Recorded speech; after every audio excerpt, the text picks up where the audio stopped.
Hey there, welcome to my channel. My name is Boris. I help introverts earn more, have the relationships that they want, and to sleep better at night.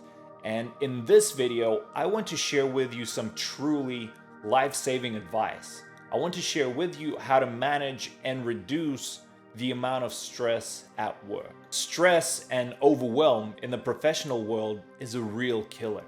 Living with that weight on your back is shaving years off your life expectancy, so it's better to get it under control sooner rather than later.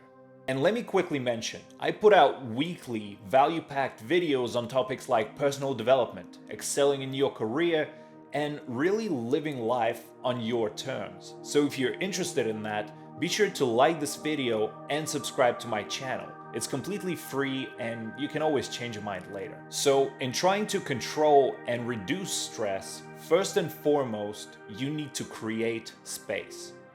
You need to shut off all of that background noise for a little while because nobody can be on all the time. Trying to be on all the time creates a domino effect of bad things. First, you run your energy into the ground, then your mood plummets. Then your relationships begin getting strained, then your productivity plummets, then you start lagging behind at work, then maybe substance abuse starts creeping in, alcohol, drugs. It's a very steep downhill slope. So create space to switch all of that background noise off. Distance yourself. When you're feeling like the amount of stress starts going through the roof, go to a place where you can diffuse all of that energy.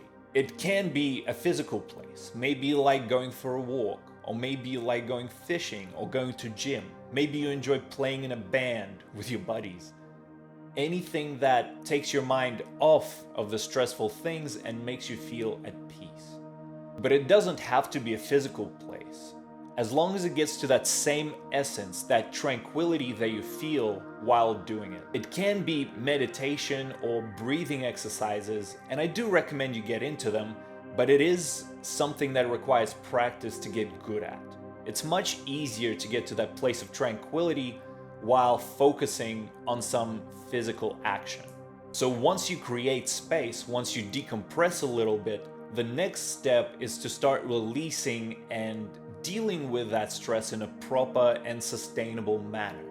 We feel stress and overwhelm when there's too much in our heads for our brain to process. It's easy to process everything in your head when there's only a few simple things. But when issues evolve and build up over time, they leave a lot of loose ends and small annoying details that make our brains freak out. Maybe at first for a particular project at work, all you had to do was get in touch with a supplier and put in a certain amount of effort to do it. But now, 6 months down the line, when people already messed something up, the supplier fell through, the budget shot up through the roof, everyone's starting to go on holidays at an annoying time, there's still all this work to be done and the deadline is coming, there is no way to think your way out of this one. So we need to get all of that baggage out of our heads and simplify things. And a great way to do that is through journaling. And for two different reasons. First off, journaling is actually a good way to release all of those thoughts and untangle them. And second is once you get all of them out onto a piece of paper, you can rearrange them and put them together into prioritized action lists. And then you can start working your way through whatever needs to be done. You go along and you fix what is fixable, but you do it the smart way. You might ask, what's the smart way? And that is a great question. And by the way, from a pretty great looking person, have you been working out or something? I can't quite put my finger on it. Anyway, the general perception of productivity is someone who's zipping around like crazy doing 18 things at once and succeeding at all of them. But it doesn't work like that in reality. Our brains can't even think 2 thoughts at once, let alone 18. So going out and trying to do everything at once is the stupid way. Even if you do get something done, the quality of your result won't be anywhere near as good as if you did it the smart way. The smart way is to avoid multitasking like the plague. Once you figure out your action list, commit all of your focus and all of your energy to the one thing that'll make everything else easier or irrelevant. And that is huge, because it might be the bigger task, the more challenging one, the one that you put off and procrastinate doing. But maybe getting the tools or knowledge from that big task will help you resolve 3 other ones on your list in half the time. Or even better, if you do the big task first, those 3 other ones won't even matter anymore. There is always that one most important thing. And if you write out your list and prioritize it, you will always recognize it as the task that you want to do the least. And the last thing, just to tie it all together and to prevent you from getting overwhelmed in the future, keep the big picture in mind to maintain a healthy perspective.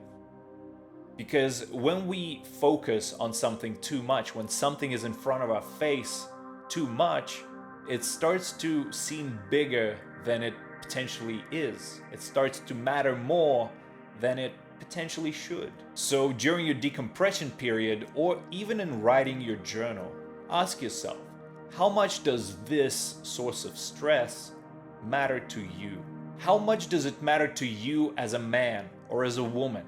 How much does it matter to your legacy on this planet? How much does it matter for the outcomes in your life or in the lives of your close ones? If it is something significant, then reaffirming it to yourself will give you that additional motivation to hit back and soldier on through it. But if it is something that doesn't matter and something that got blown out of proportion, at least you'll be able to recognize it and stop burning through all that energy and through all those nerves stressing over it. And with that, I hope you enjoyed this video. If you know someone who might find this video useful, be sure to send it to them. But aside from that, leave a like, subscribe to my channel for more videos just like this one. Thank you for watching, and I'll see you in the next one.